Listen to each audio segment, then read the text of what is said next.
All right. Hi, everybody. Just Peter Haas here, weekly AMA, your weekly uh, HEMA check-in. Let's see. We should have both the YouTube and the Facebook going at this point. I found this cool little tool that will let me kind of simulcast both the Facebook and the YouTube. So I'm just kind of organizing my windows right now to make sure I can see everyone's comments. Let's see. Hello, yay, meow.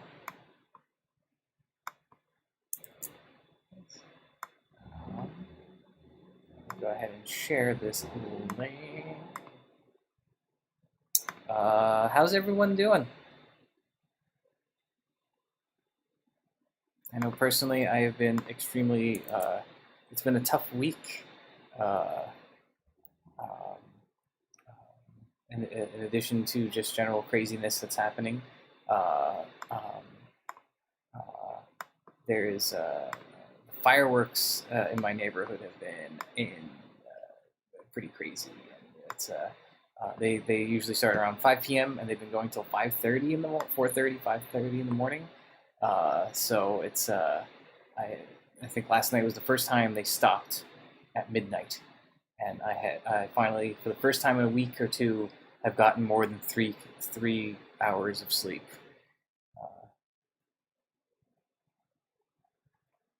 Oh yeah, end of school year. How's Leanne? How's all the homeschooling stuff going? How are they wrapping that up?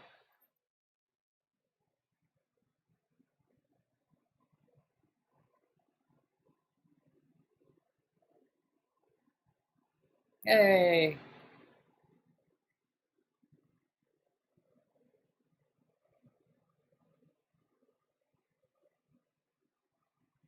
Let's see. Um, Oops. Technical hiccup or no? Everything's okay. Sorry, I thought there was a little technical hiccup. Yeah, we don't know who the fireworks are. It's just people who have access to some extremely high grade fireworks. It's kind of bananas. Class.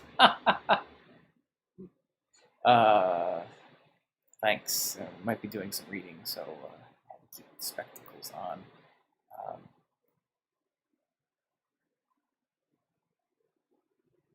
oh yeah, I bet you're glad that's all wrapping up. Are they going to be keeping you all busy over the summer too? Um,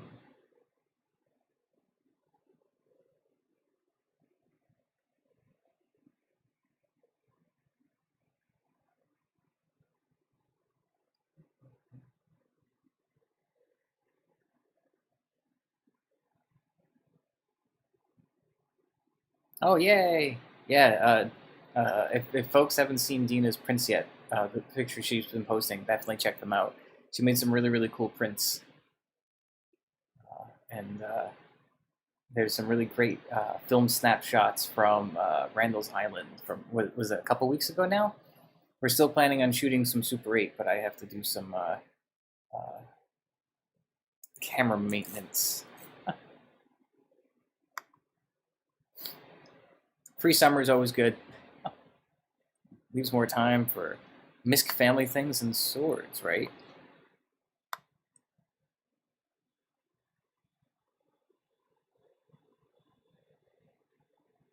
Um,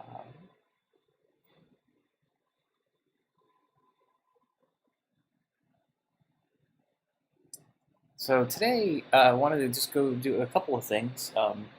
One of the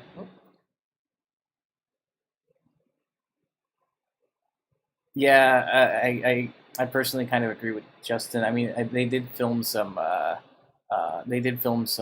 firefighters setting some fire one of the fire brigades lighting off fireworks.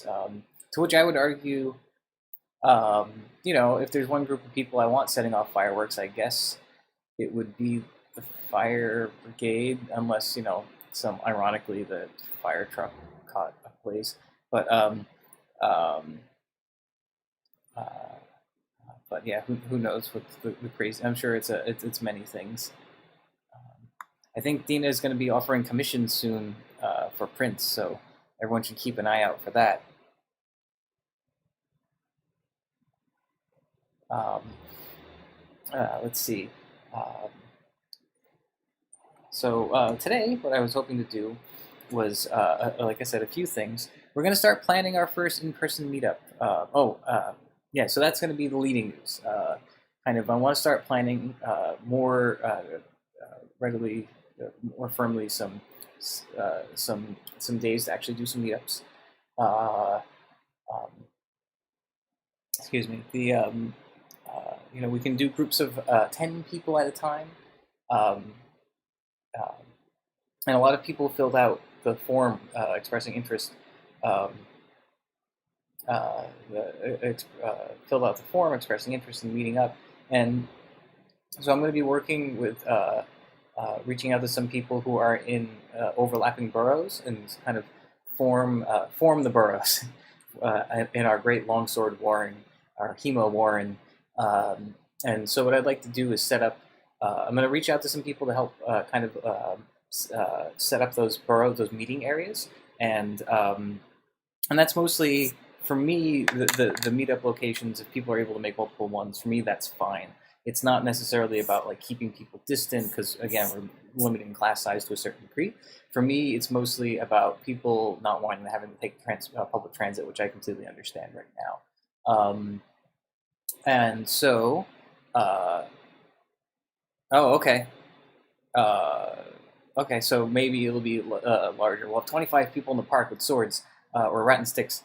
Um, uh, but yeah, so the more people that fill out the form, the easier it's going to be for me to kind of reach out to people directly. I don't really have access to your Sword Class NYC contact and registration, so it's either going to be through the Discord, Facebook, or through the Google form response type thing. It's easier for me to right now. It is easier right now for me to uh, oh, awesome. Yeah, that would be great. Alexa, we'll make sure you get the form and we can add that as a note too. And I'll get to some of that in just a second. One of the things that yeah, so I want to set up different groups. I think having one outside the city would be really great. I think having, there's definitely going to be one here in Harlem, in my neighborhood. We can maybe also, because we could set something up kind of further downtown in Astoria, Queens, Long Island City area, and also in Brooklyn. I know there's some folks out in Brooklyn that are able have been itching for some longsword stuff as well. So fill out the form.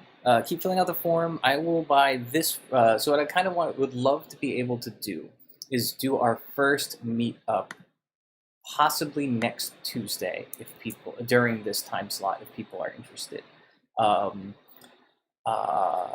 I know that we still haven't put in the order for the Ratten, which does make things a little difficult. So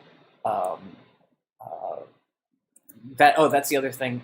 So folks who are interested in doing these classes, there is still concern about using swords in parks,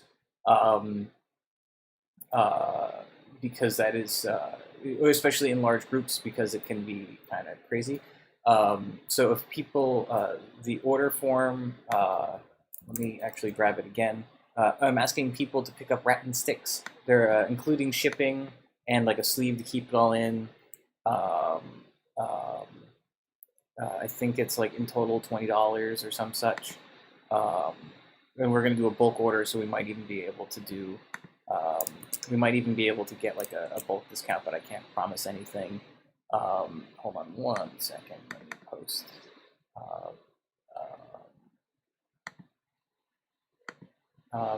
Alexa, they are, but I don't think they're pinned, and so that's probably why people are having a hard time finding them.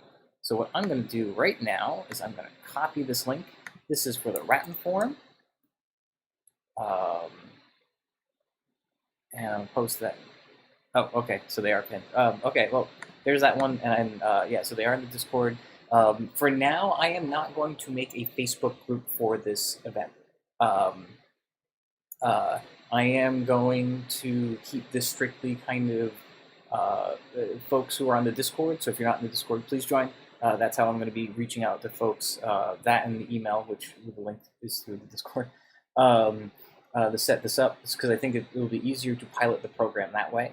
And so what we're going to do is hopefully put in the rat in order. And one thing that we can do, I'm thinking for the for the first class, maybe it will be a combination of demonstrations of some of the longsword kata. I have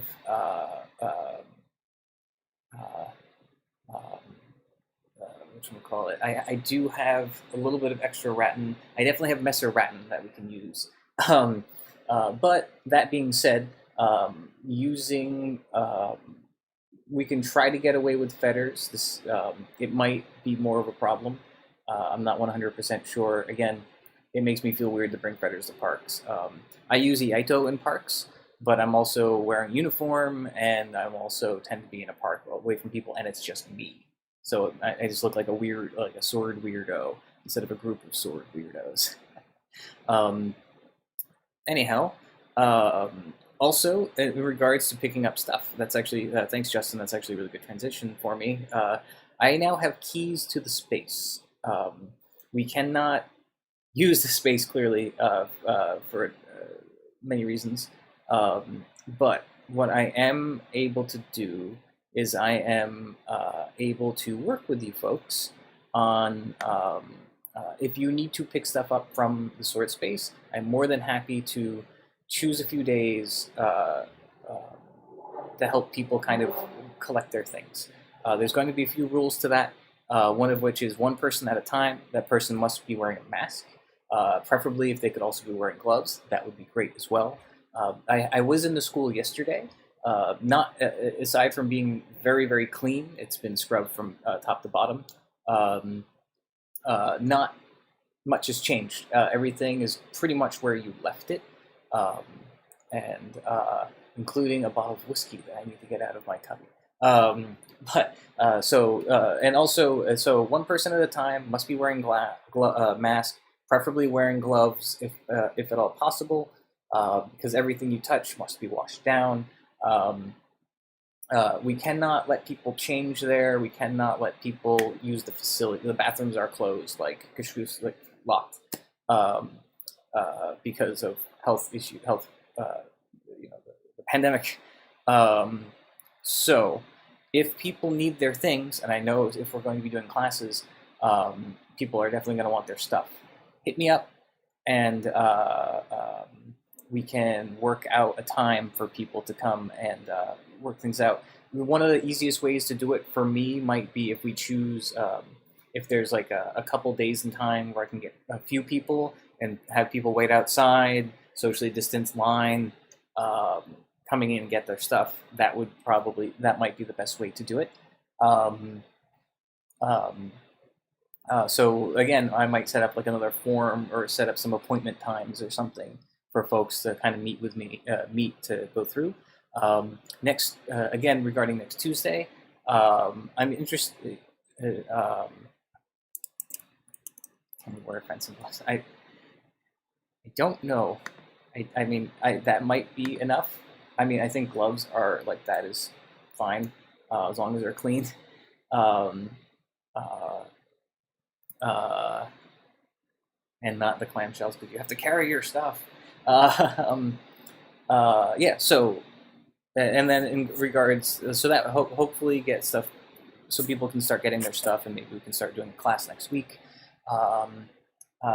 I'm thinking that next Tuesday, especially because we haven't done a whole lot of Messer, it will be a kind of examination of the Lekukna saying what you can do with a longsword, you can do with a Messer, and vice versa. I have a few Messers here, plenty of Rattan, and also Messer Gekken. I think Gekken or something that's very easy to bring to the park as well. But we'll see. We'll feel it out. So I think that I'm aiming for next Tuesday, weather permitting, to do to do this live stream from the park. Do an actual live class from the park.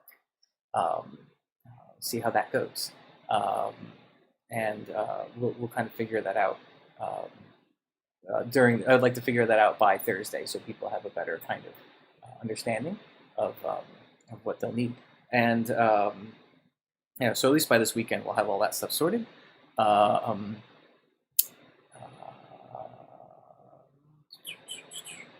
would be pretty great. So possible class in person next Tuesday, and then picking up stuff.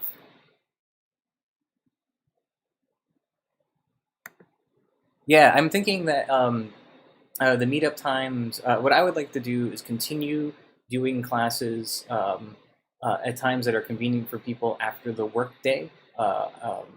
Just because I'm unemployed doesn't mean that everyone else, or even if you're working from home, it doesn't mean you can skip out for 3 hours to do a short round trip. And also, like Justin said, like extra tolls and things. Normally, what I would probably be doing, I'd probably be doing it at 7 o'clock on Tuesdays or Fridays, whichever day. I'm trying to figure out a way to make it so that we can both have the AMA check-in and also have the class on location, or like have the class, but the class is streamed live.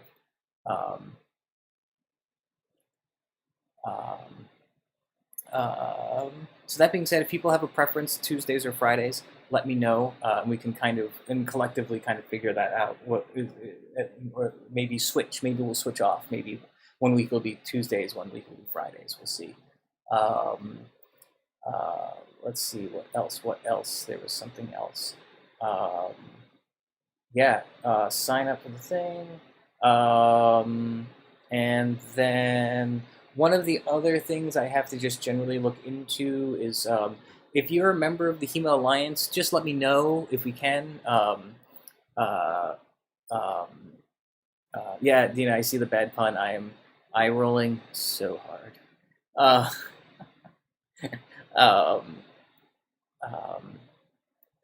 Okay, we already have 2 votes for Tuesday, so that's cool. If you're a member of the HEMA Alliance, let me know. It'll be like, I think I have to look into what the insurance things are. I just want to make sure everyone's safe and everyone's covered and insured and everything's going okay. I might need some help on the kind of like apparatchik kind of human resources side of things, but I think we'll be okay. I think we have a spam bot. Hooray!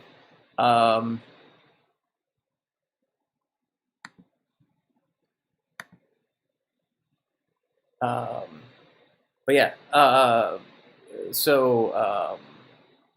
yeah, I've actually never experienced spam in this before, so hooray, it's gone now. Yeah, so that's kind of like the state of those things. How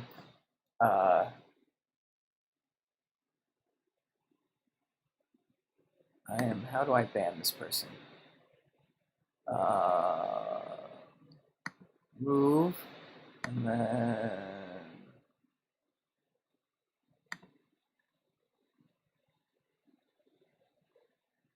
Yeah, alright. I don't think I can kick them out of...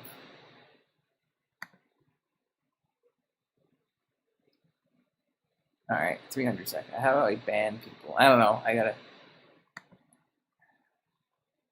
Port. There we go. There we go. Yeah, harassment. Yeah, alright. I think regarding HEMA... uh-oh, did I freeze?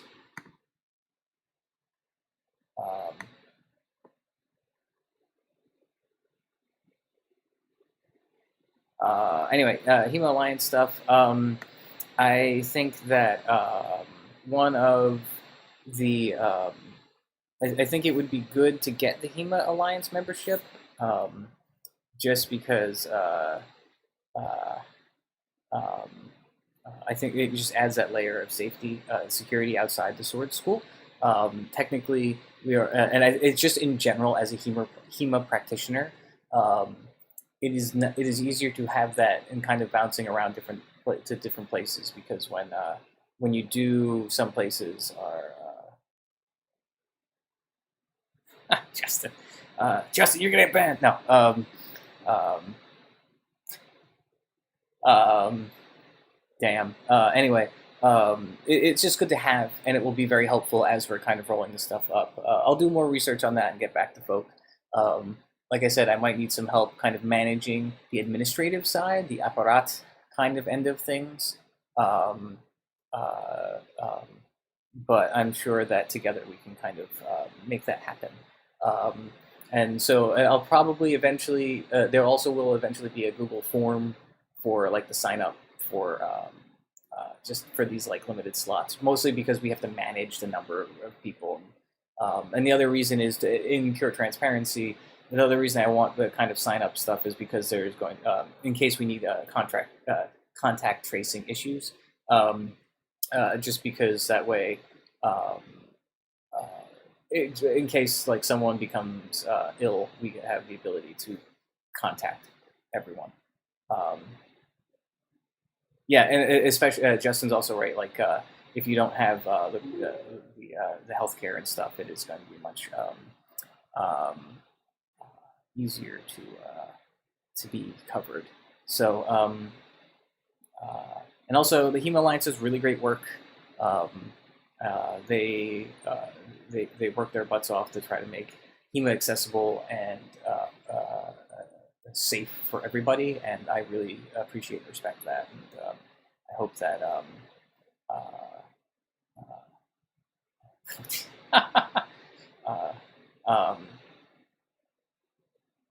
oh, that's actually a really good point. Yes, Justin. Yeah, I probably will. We probably should. And this kind of brings me to the next point. Is like I said, I'll probably need some help running the administrative side of things. Just because I am prepping. I'm basically doing classes twice a week and prepping classes, and currently writing, finishing up a long story curriculum for Gemeinfechten, which is I think a lot of fun.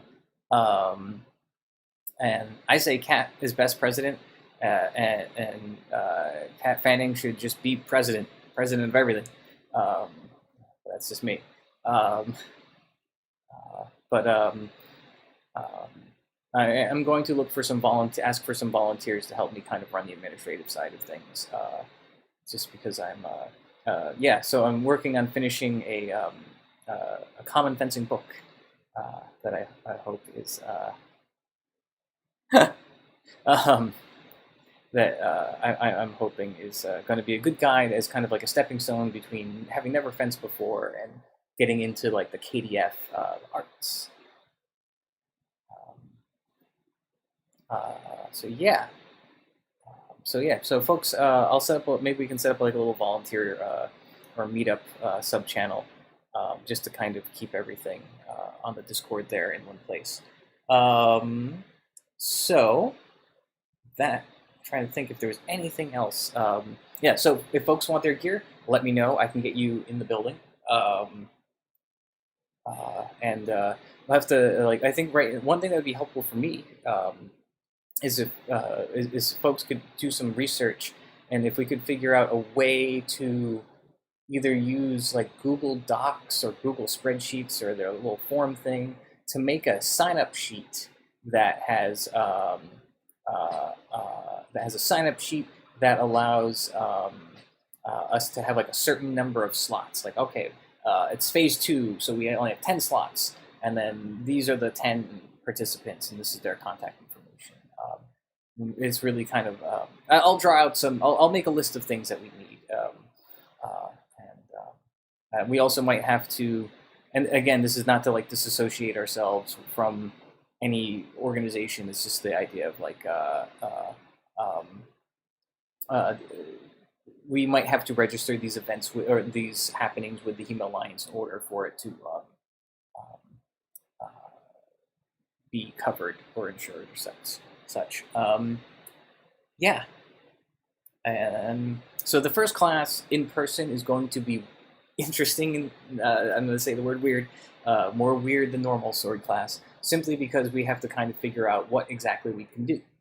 I think that If we are going, eventually there probably will be contact, low intensity drills, for which I think wearing a HEMA mask and some type of scarf or mask underneath the mask is sufficiently pretty good. Um,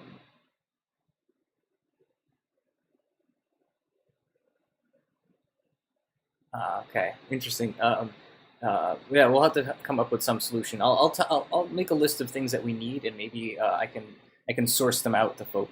I prefer not to have to pay for services because that um,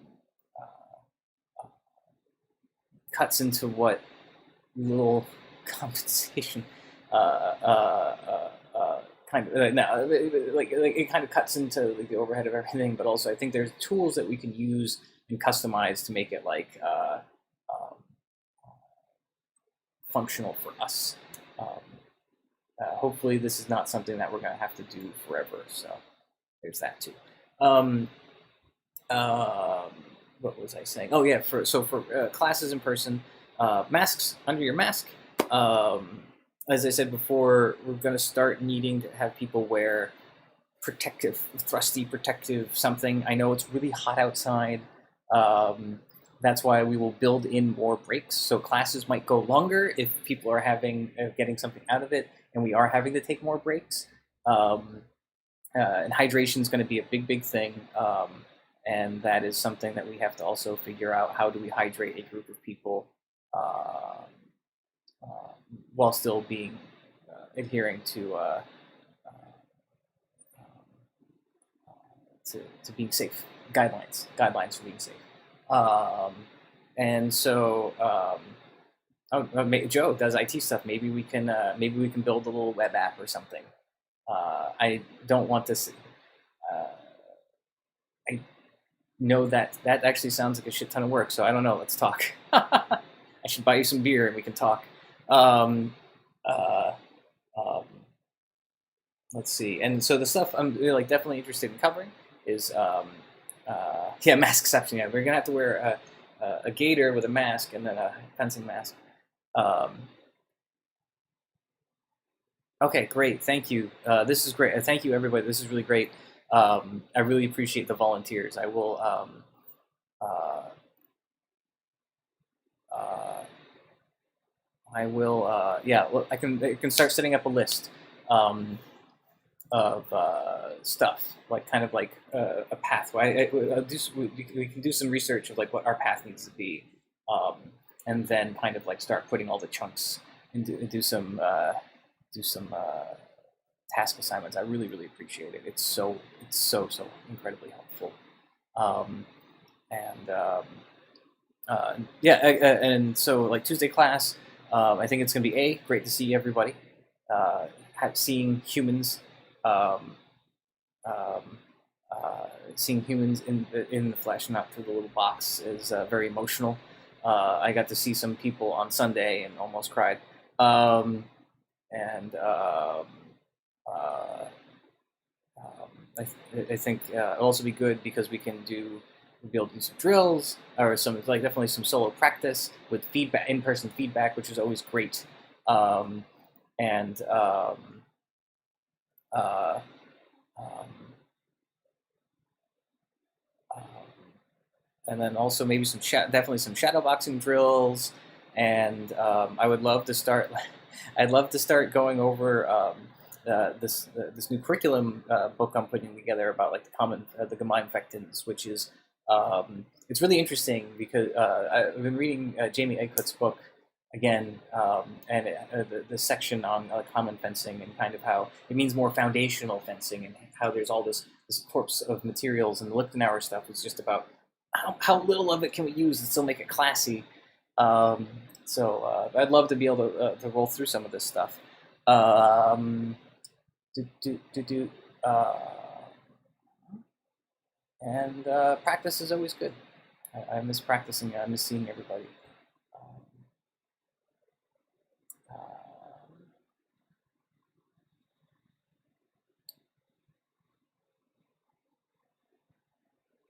Um, um, the book. To, to, This one. Uh,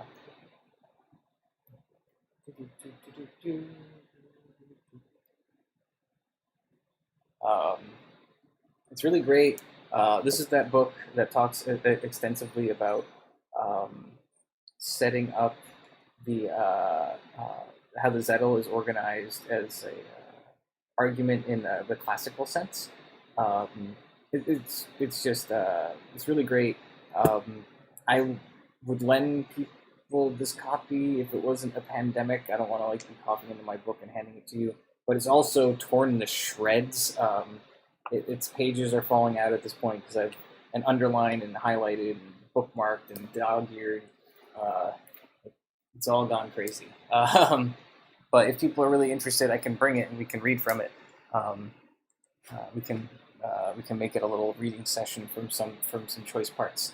Um, and yeah, I think one of the things I'm really interested one of the things I'm very interested in getting into is simplistic responses, life-saving responses to certain things. That's why we've been on Friday classes. We've been covering basic wards, um, and how by exploiting tempo, the wards can also be attacks, which is more of that sits into more of that our traditional understanding of KDF. But it's been fascinating studying different systems and kind of seeing how there's actually way more in common than we think it would be. Let's see. All right, so it's about 7:30. So last week, does anyone have any questions regarding anything that's kind of coming, anything I've talked about? So it would be about getting your gear, practicing in the park, etc.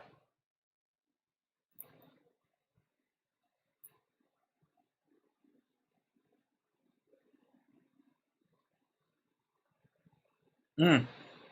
Okay, Joe, I think that's a really great idea. Um, um, maybe what we can post a link to the book, depending on how many like what chapters and etc. we want to go over. Maybe we can like make a little PDF or something to try to get it to folks because it's not cheap. It is a textbook cost. But could definitely do a little book club. I think it would be great to do, and that was one of the things. Um,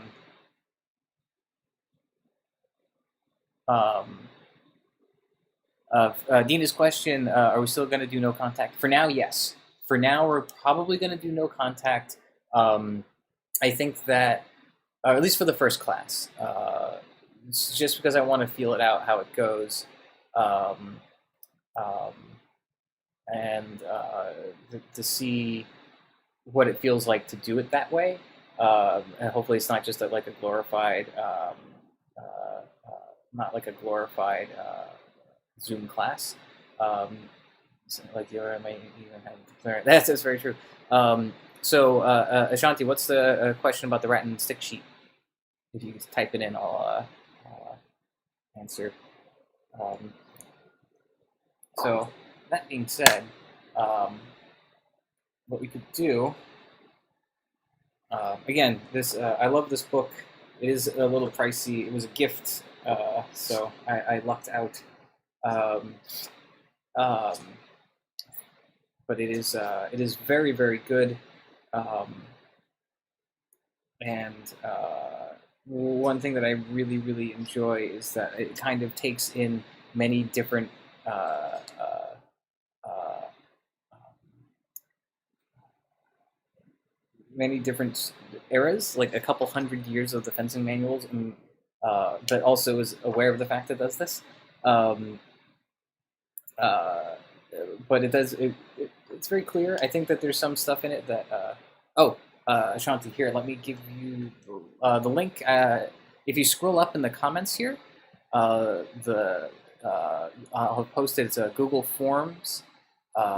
It should be actually. You know what, I'll just post it again because it's just easier that way. Copy. There we go. And so if you look, sidebar real quick, if you look in that form, uh, there's 3 different lengths of swords, um, um, or swords, rattan swords, and then also like kind of weapon socks to put them in, and that the bags are kind of the little socks are kind of important, or anything to keep them. Uh, uh, I actually put I put the sticks in the sock and then put them in my other sword bag, my normal sword bag, just because it keeps them from rattling around because I have a couple of them. But it's also if people want to travel light, it makes it a lot easier to get around and not be harassed. Let's see. Um, book. Yeah, I think we could do a little book club because I'm kind of rereading it anyway. Um, but it's I'd like to toss that actually to someone. If someone would like to run that, I would be I would be very happy to hand that off to someone. I might do some little uh, readings here and there from it. The front is all about breaking down and analyzing Lichtenauer and his book, uh, as well as kind of uh,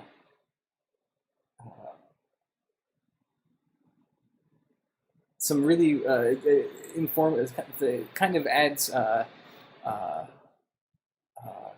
Hold on one second. Could we do bring wooden wasters? For now, I'm not against the idea of wooden wasters. The plastic swords, I just don't think. I think they attract the same level of attention to a certain degree. So, and I actually think they're not as safe as say the rattan. The wasters, until more people have them, I would say hold off unless you're not planning on doing contact stuff. Part of the reason I want people to start getting the rattan sticks is that I think that they are really good. They're good simulators, especially if we can make some cross guards for them. They're going to be good, very, very basic training mechanisms in the way that like shinai are good for are used for like kenjutsu type things, and that is just for the time being for the park. We can also what also is nice is it also opens up to once if we start feeling more comfortable using feathers in the park or whatnot, we can also do grand baton, which is really fun. Um, let's see. Oh yeah, so the book. One part of the reason I really love this book is that it really it kind of it reinforced some suspicions I had had. It has this whole chapter about implications about Lichtenauer's art of fencing. Um, uh, the art of fencing, as taught in Lichtenauer's verses, demonstrates little evidence in having been applied to the battlefield. The strongest evidence suggests that it was designed to be used in sanctioned dueling and designated 6 weeks prior to a judicial duel, which is always something. I think I've been saying that for a while, and it's definitely something that is, I think it's helpful to now have more evidence about it, right? Not just having read the things, but now someone who's a little more scholarly than myself. Just want the glasses. No, a little more scholarly than myself, organize it in a scholarly way, and it kind of feeds into my kind of like what Liliana and I was discussing with Liliana a little bit earlier on in the Discord on the Long Story channel, the idea of how things are, to a certain degree, some of the art of fencing was designed to kind of differentiate noble violence from peasantry violence, from common violence. The idea if someone was doing this, oh no, you love gloss right here. But this is this actually mentions the love gloss, which is great. But yes, so yeah, so that's kind of yeah. So part of the idea, like the art of fencing, was techniques and things that were considered noble and like the more concise way, the more honorable way of fencing, that excluded street brawling, that wouldn't let people kind of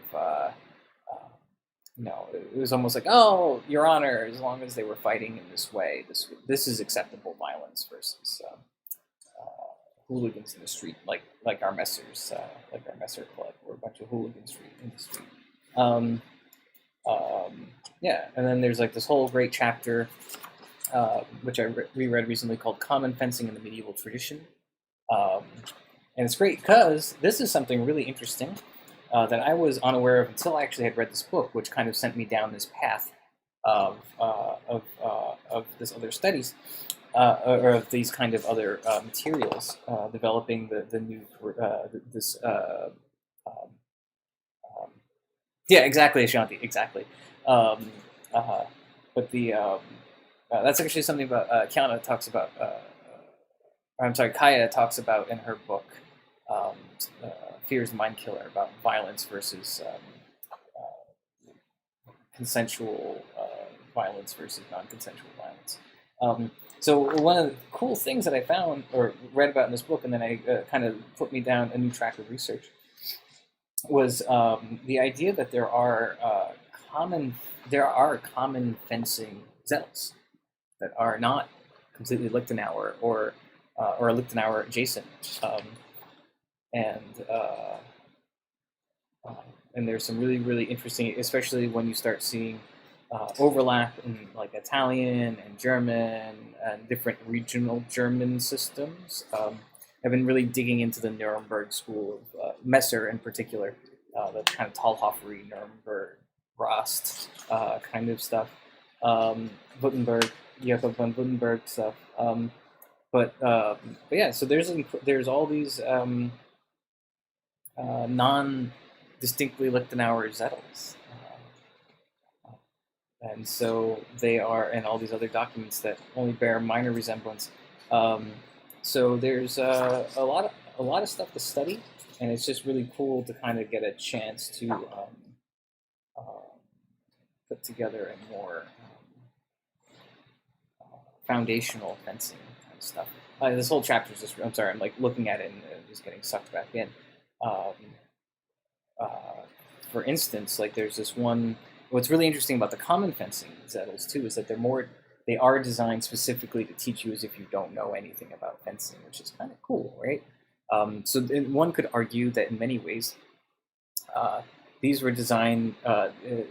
These common zettels, they were not. They weren't always in the most knightly or the most prestigious places, but they were important enough to be written down. But they are, but they'll give like know these guards. Here are the blows. Here are the types of thrusts you have to know, and here are the components of thrusting, components of how to fight, which is really fascinating to me, because a lot of our other materials are not organized in this way, or at least we don't think they are. So. And even if these, I'm not saying that these are any more or less martial. I'm just saying that they are. It is interesting because it is a kind of window into the fencing, more of the foundational elements of the fencing. Like when they say there's a whole like Wechselhau, it kind of slightly differ. It slightly differs from say the Jacob and Meyer interpretation. But it's still kind of similar.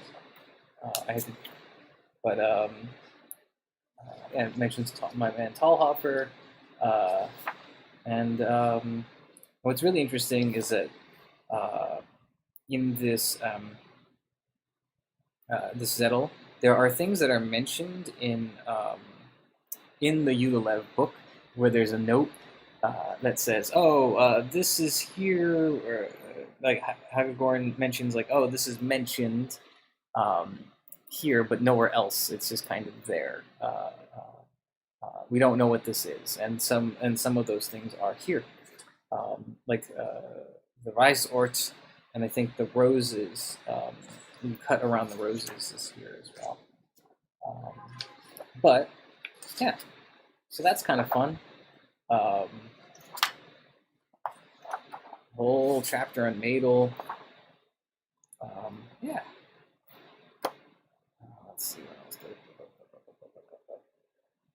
it has this really interesting chapter where it kind of breaks down um, the Zettel by kind of what it's trying to do, and how there's a lot of repetition in the Zettel, and uh, it kind of omits the repetition, which is interesting, and then compares it to other things, which is fun. I like it. Yeah. Anyway, good book. Recommend it. Put together a book club. Read this book. That's your homework. All right, so it's like quarter of 8. Is there anything anyone wants to talk about? I was gonna maybe read from the Udalev book if anyone's interested. I was just gonna read the Zornhau part because I feel as though we're not always going right back to the text. And someone had kind of talked a little bit about. I think it was Lacey had mentioned she wanted to hear from some of the text. I could read the Zornhau chapter, the Zornhau bit from the Udalev book if people are interested. Let me know in comments.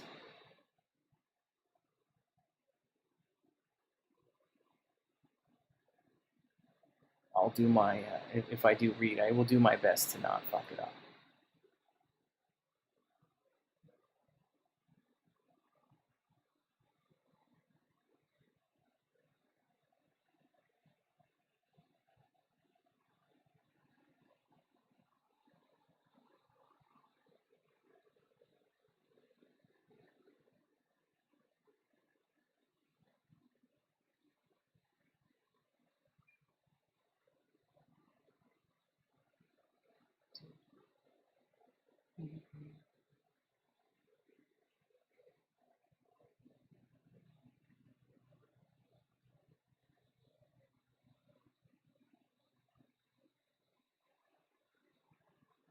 All right, cool.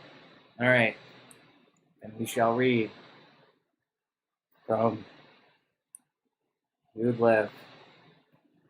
For those who have the book, page 105, 105.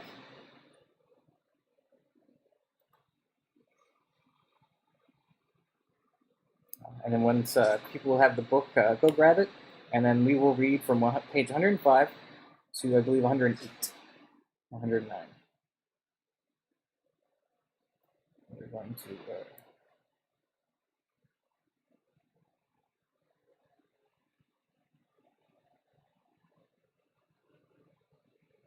again, this is my favorite translation of the Lichtenauer materials. I think it's really complete. It's really clear. I mean, considering all, it's pretty clear. I don't know. I just really enjoy it. I think it's really well put together. And again, I'm also a sucker for really nicely printed books. Oh,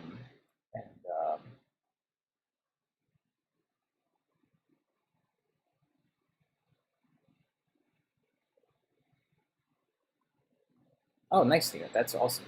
That's no small task because it's like I don't know about you, but when I read it, I have to I have to read it a couple of times to make sure that it all kind of sticks in the brain. Like, oh shit, what are they talking about? All right.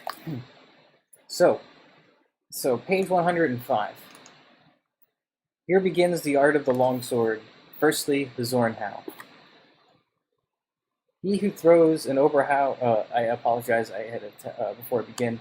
I did attempt to go through and ungender all this so I could read it during class in a better way, but I have not finished that task. I apologize. He who throws an Oberhau is threatened by the Zornhau Ort. There's a note here. Literally the point of the Zornhau. If he senses it, take it off. Take off above without peril. Gloss. Know the Zornhau. Oh, sorry. Know the Zornhau breaks every Oberhau, but is nothing more than a simple peasant strike. Do it in this way. When he strikes from the right side and above to your head, so strike also from your right side and above onto his sword wrathfully and without any displacement, and shoot your point straight towards his face or chest. If he notices your point and displaces with strength, then pull your sword up from the blade of his sword away from his sword and strike to him on the other side of the blade of his sword, again to his head. This is called Oben Avgenehmen, taking off above. Okay, so that's our first bit, right? So let's dive into this just a smidge, right? So what we're told is that someone is going. So the scenario that's being presented to us is that someone is going to throw a strike from above, an Oberhau. You're going to do Zornhau, and you are going to use a technique or something called the Zornhau to break it.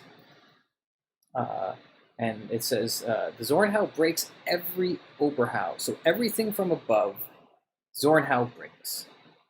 So, to our best understanding, that is an Oberhau, right? Right. Now there's some argument as to whether or not it is a straight Oberhau or an oblique Oberhau, but the idea is that you are coming out to meet the sword. I have a couple different theories about that, and that ties deeply into the idea of distance and time. But that's a side that we'll get to. And then once you strike their sword, in this scenario, the first thing that you try to do is you try to thrust them in the face, stab in the face, right? If you're lucky, that works, and the person is now the loser. You have now won. If they notice that thrust, they are going to gazette. They're going to displace it. Now, they're going to displace it.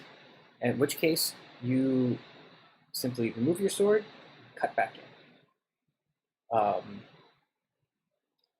And that Oben Abgenehmen, basically the first thing you're taught, outside of the idea that you should.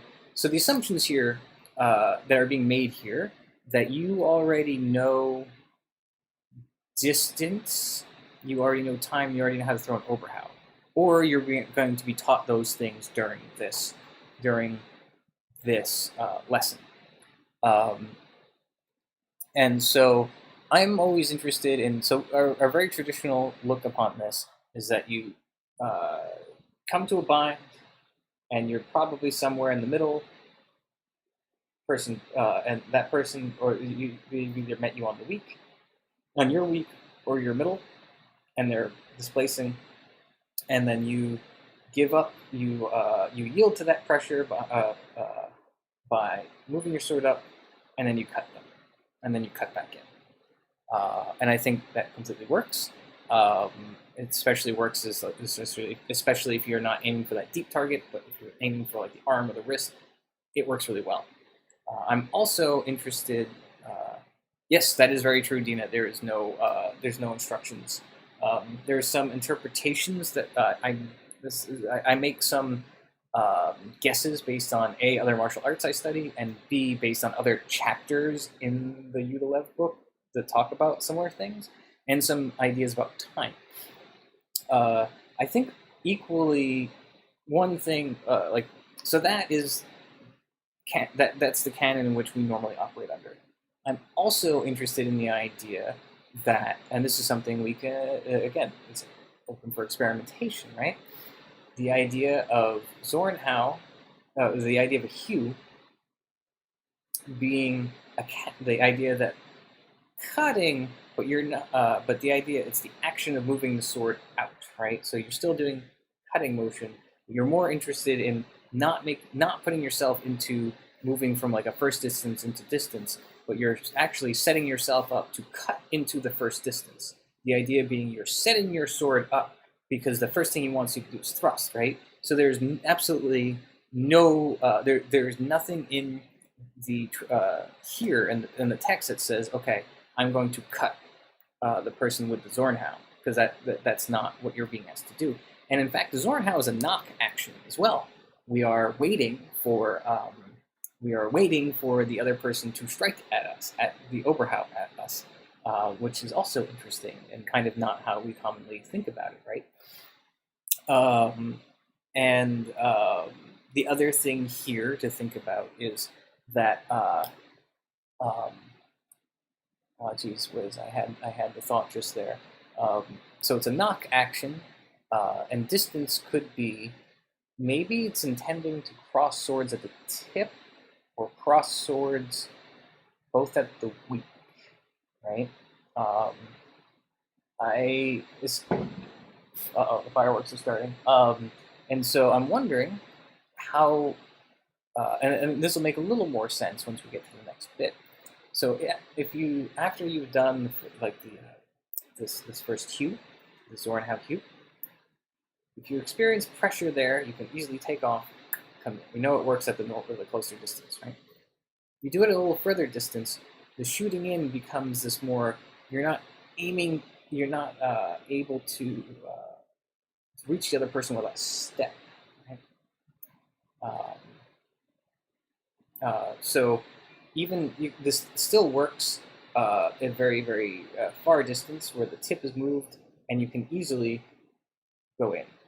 Um, and that brings us kind of to this section, this next section, which I've always thought was kind of interesting because it's not necessarily always how we're taught. Right. So, so the next part here is be stronger, wind against, and thrust. If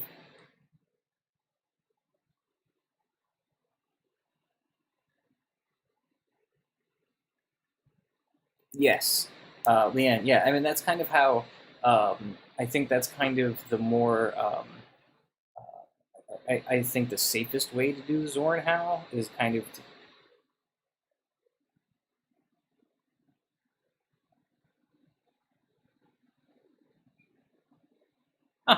huh, that's pretty dope that they did that at the Gracie Mansion. It's got to be annoying as hell, and I'm sorry you're experiencing that. Um, uh, um, so yeah, so like so like you kind of cross towards the end, the weak of the sword because you want to keep yourself safe. It would be stupid to just bullishly move forward, be a buffalo, and just move into these distances, right? I'm a big proponent of the George Silver's times in fencing, which is very also close to Paladini's uh, times as well. Um, and I feel as though uh,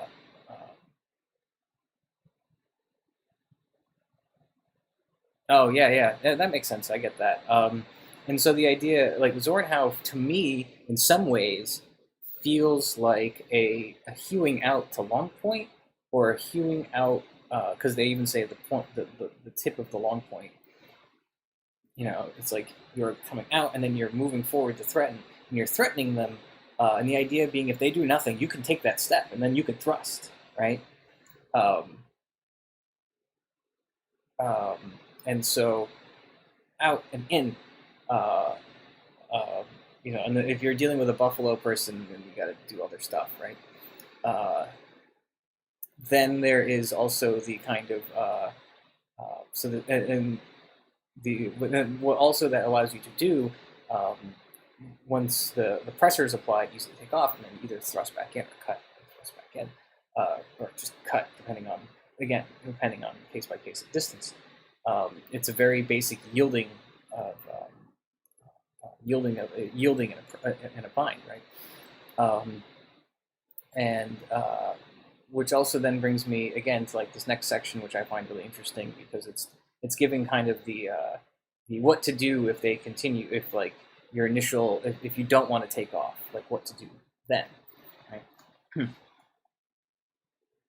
Be stronger, wind against, and thrust. If he sees it, take it down. Do this when you strike at him wrathfully. If he resists strongly with his sword, and you don't want to take off above. So same scenario as before, but we don't want to do the open up then be strong again and go up with your arms on your right side. Uh,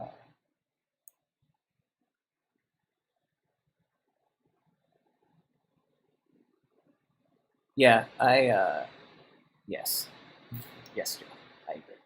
Uh,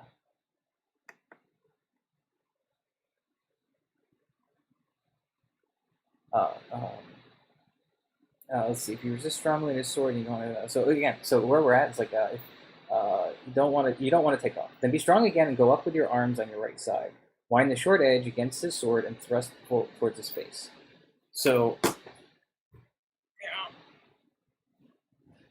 they're saying is you've hewed out to the long, like to the long point, and you want to threaten with the tip.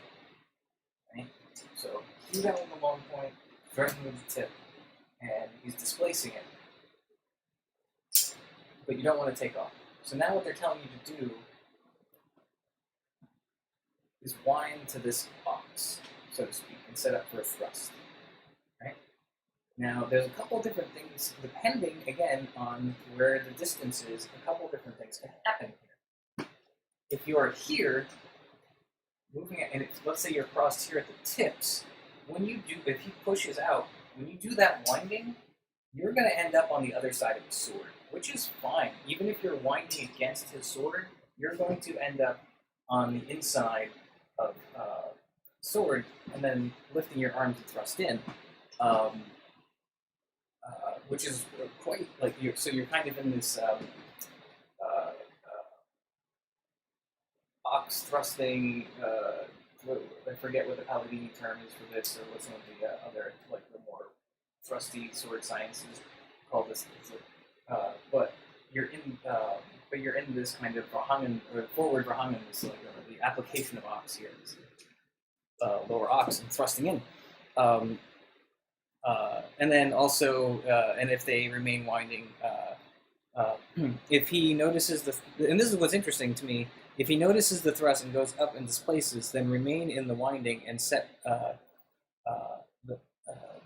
set on the point below. So there's kind of an implication, it's kind of implied that doing this action, you're not necessarily trying to wind around the other person's sword. So like their sword would be here on the other side. So you come, and you're not necessarily trying to do this while they're pushing out, right? Which, kind of works with the crossguard locking off and whatnot, but it's not necessarily safe. You're here, and then if you come to this hew here and wind over their sword, they're really locked down. Now, I need to experiment a little more with this, but I think if, depending on your distance, that is an option. It also means it also depends on what they mean by be strong again, right? That's like a whole other thing. And then simply, and we all know this trick, like if they keep being super strong, just drop it down. And I'm wondering what side of the sword we end up on. It's interesting. But what I find really interesting is we often focus so much on the technique and like what are the exact actions of this technique. We have to kind of take in the whole little unit as a whole. What are the broad strokes? What is the aim here? What is Leroy Tristan would put on that Rolodex of responses? What's the goal? What's the aim? And what's the concept you're aiming for here? So clearly, and from that, we can break down all of the little bits of what exactly we're going for. And then we also can see the little parts, the little shtikia, that we have to then learn in order to do all of this, right? We have to start learning the Zornhau, instead of just the Zornhau. We have to have an understanding of Oberhau. We have to have an understanding of a simple peasant strike, which we assume is this. For all we know, it could be with the short edge. Though there's a lot of evidence to say it's just with the long edge, it's fine. The footwork, we have to understand the footwork and spacing and timing. And we have to know what the long point is, and et cetera, et cetera. So it's there's a lot going on here, right, in this little bit. And I also think that some of the repetition, some of the oddly over wordy kind of, even for the time, over wordy kind of areas, maybe they're expecting you not to know something. Like this whole part here, if he resists strongly with his sword, right, and you don't want to take off above, then be strong again and go. I want to know, like, what does it mean to be strong again? It's very fascinating to me. And go up with your arms on your right side. Wind the short edge against his sword and thrust towards his face. Like there's a lot of little descriptions, like on his sword, still against his sword, over his sword. Probably because you don't necessarily yeah.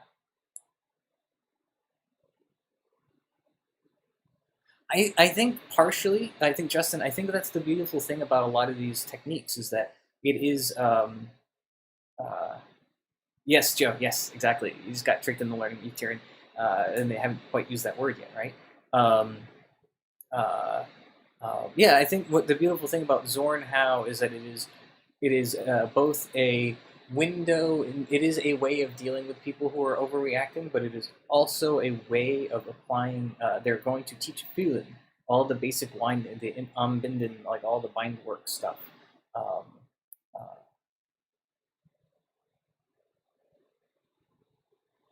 Ashanti, that could be too. Yeah.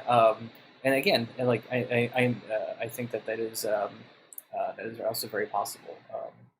And there are ways of approaching this. And again, I think it's an Oberhau, so it's like okay, it's something coming from above, and then the Zornhau is a basic peasant strike, which also comes from above.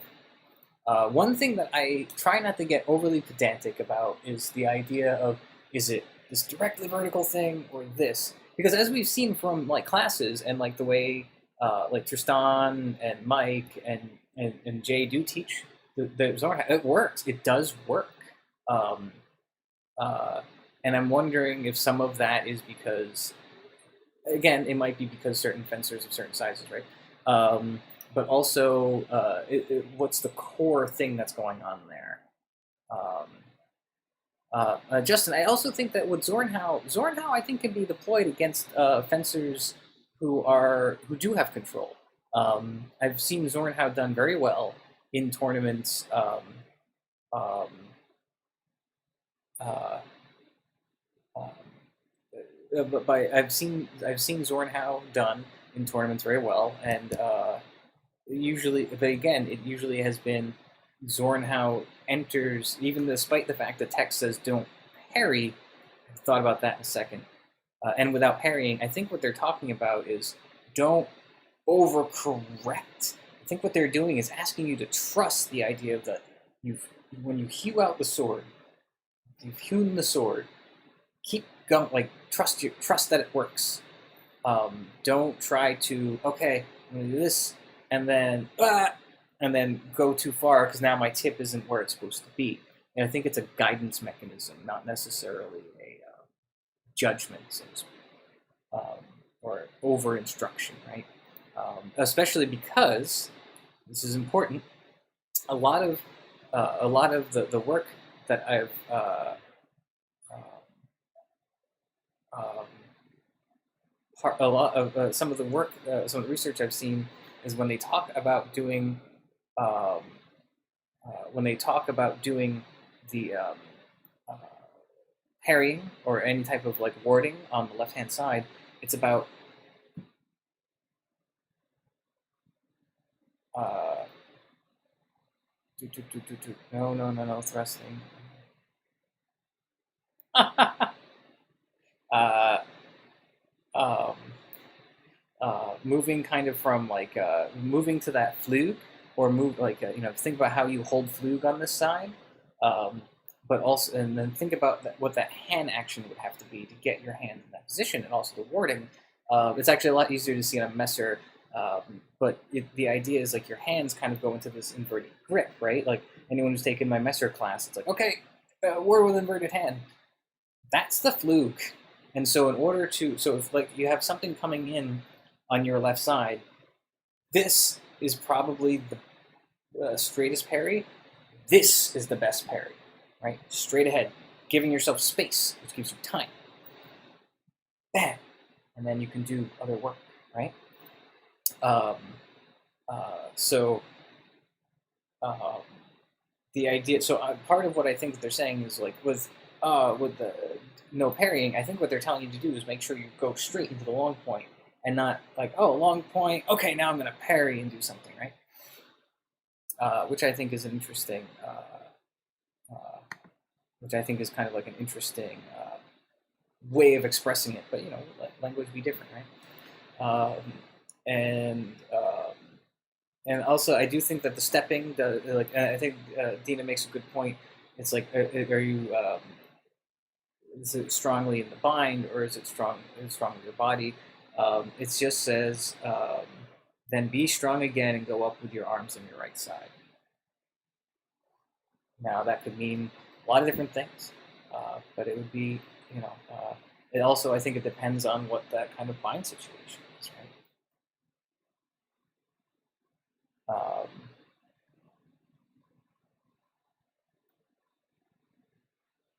So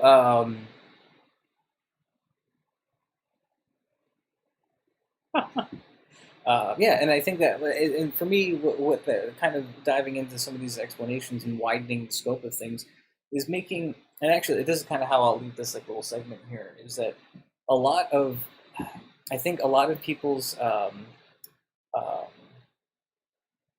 intuitions when modern intuition when you're handed a sword is to think about Star Wars or Game of Thrones or seen too many samurai movies or some such, and uh, the idea of safety is off, like the actual idea of safety and what does it mean to be even lightly wounded in any degree, mean like in the context of like the society, both ethically and medically, morally and medically. I mean, separate things there, right?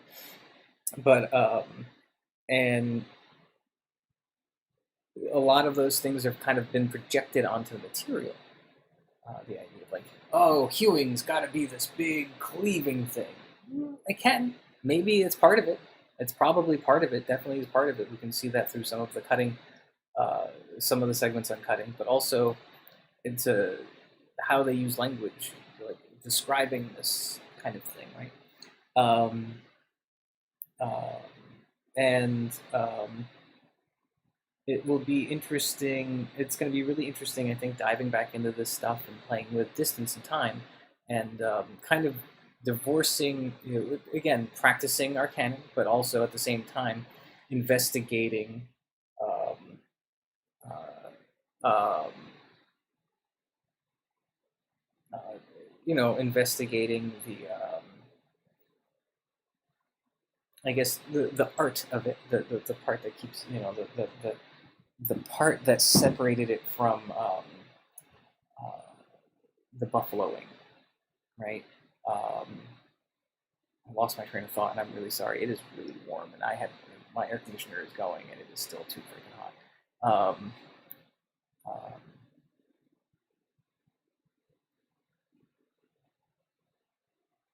oh yeah, actually, while I'm collecting my thoughts, yeah, Dina brings up a good point. Steve Chaney just came out with another translation, which I look forward to getting my hands on at some point and giving it a read.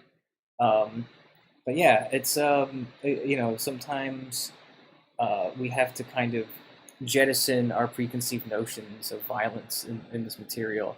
Um,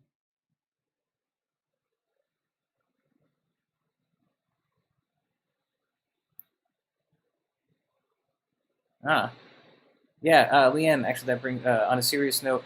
Though you mentioned Star Wars, but reference and trust the sword sounds like use the Force. It results in what I guess I'll call compensatory. Yeah, yeah. It's you have to trust the technique. Yes, you do. But I think the difference is, or maybe uh, uh, we have to practice the thing and demonstrate. We have to run science on it. Does this thing work by doing it over and over and over again? Um, and also finding the efficient ways of doing it and finding the things that work for our biomechanics.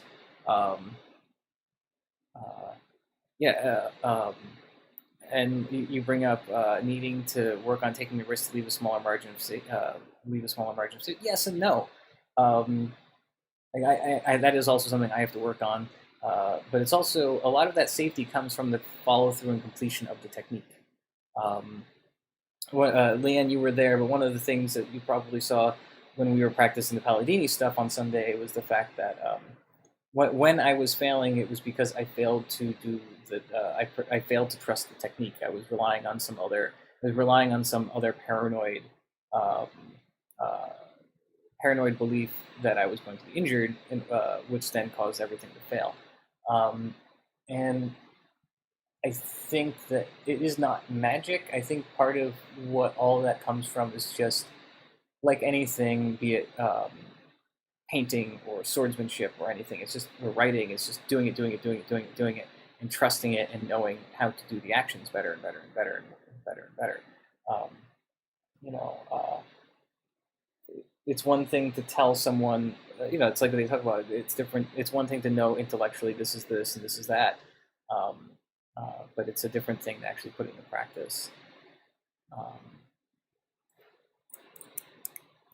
and so, I mean, and that is also something we can all work on is that trust, right? That's why it's very important to make our fixtula have that feeling of safety, because that's the only way we can learn that this stuff works is through the uh,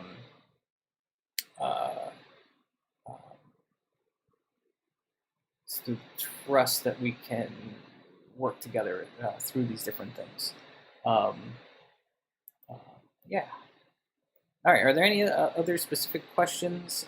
Did I forget to complete a thought or a sentence about something? Um, yeah, actually, Justin, that was a really good point. Choosing the right technique at the right time. That's always a big question, right? That's why I'm very actually interested in the mind infectants, because it does. When we put together our Rolodex of fencing, we all kind of have to choose what works for us. And I think one of the criticisms in some lights of some of the KDF stuff is it's this giant list of tricks, this giant bag of tricks with some little systems tagged in there. And I think, I mean, that was one of the things I really appreciated about Corey Winslow's textbook that he wrote, because it is very concise and very small, and like you focus on a few very effective techniques combined with a how to work in a bind system and some very distinct parries, and boom, you're done. And I personally, it is something that I really appreciate in noise Kunsteffekten, like uh, uh, with like Corey's stuff and some of the stuff that I've been working on otherwise, and also like some of my study of like JSA and things. It's a much smaller Rolodex, and it focuses more on practicing very, very basic things, but doing those basic things very, very well. And that is something I definitely am looking forward to bringing into our practice. Again, not at the neglect of the historical text or the materials therein, but kind of in the breaking of them down and figuring out what are they asking us to do, what are they asking us to, and then kind of working through that map of like how to respond, and choose and how to more naturally choose the right thing. Next week also, if we do meet in person, it'll be a great time. I will put on my tinfoil hat, which I have one now. I will kind of demonstrate some ideas I have regarding some of the 5 hues as knock actions, and how they kind of play into the idea of being parries, offensive parries in some ways. Been playing with Krumpau, that is still, it's the Krumpau that we all know, that cut, right? But there might be, based on some of this translation, other actions in there that you do first.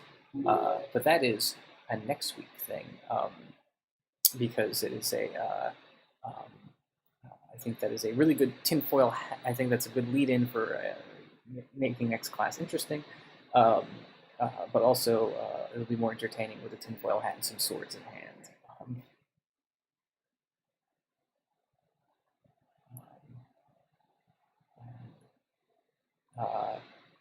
If anyone is interested, if folks have time during the day, I might be looking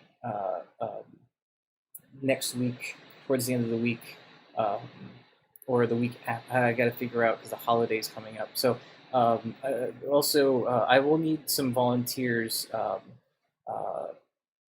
Dina had helped volunteer to help me shoot some photos for this Combined Vectins book. So we're going to be shooting some videos and some stills.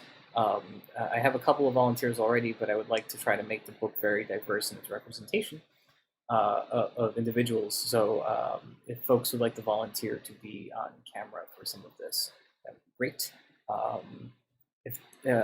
I'm just going to ask again if there's any questions about anything thoughts I didn't finish or anything they didn't answer. Ashanti, I will take a look again at the footwork stuff, and I will try. I will kind of rattle around in my brain and try to do some work with some practice work and see what I can come up with regarding some of the input. Yeah. So again, to recap today, possible meetup doing this in person next week, for at least for 10 people.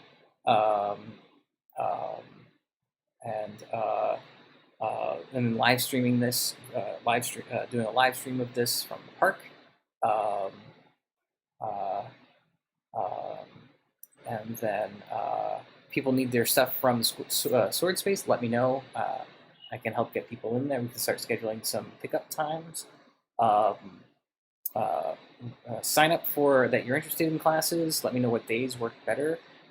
So far, we're really looking at Tuesday for the in-person meetup. It seems to work best for everybody.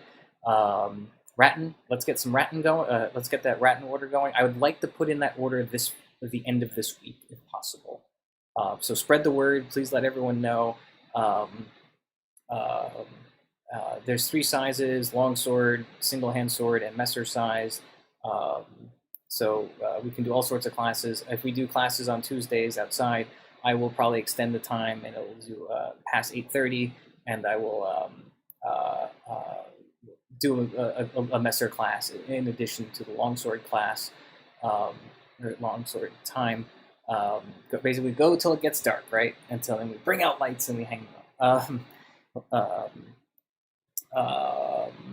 If you can, please.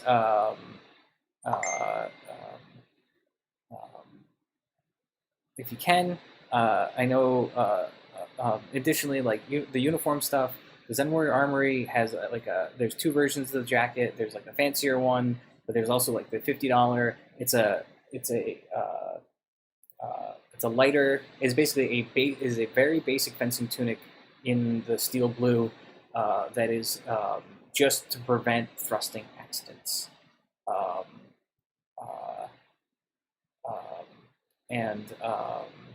It's just something that is like, if people want to wear their HEMA jackets, that's fine. It gets really sweaty really fast, I know.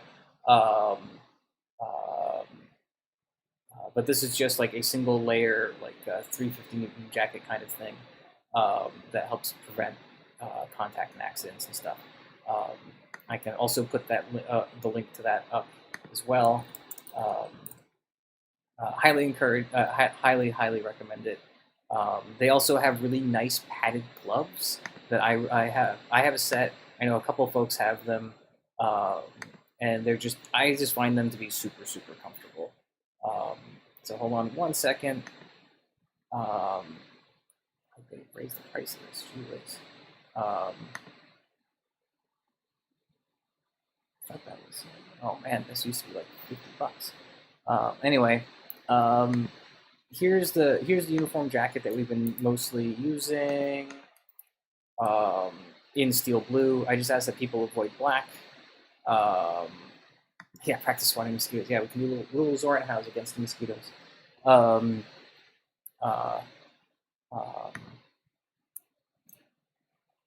Yes, and anyway, so any questions or comments or concerns regarding that, please contact me either via Instant Messenger or Discord. We can start setting up. We can start scheduling time for a gear pickup and all that kind of thing. So yeah, so we're just about to close out. Any last minute questions? Also, the other thing is I will start making lists for things that need to be done in order to get everything kind of going in a more regular way.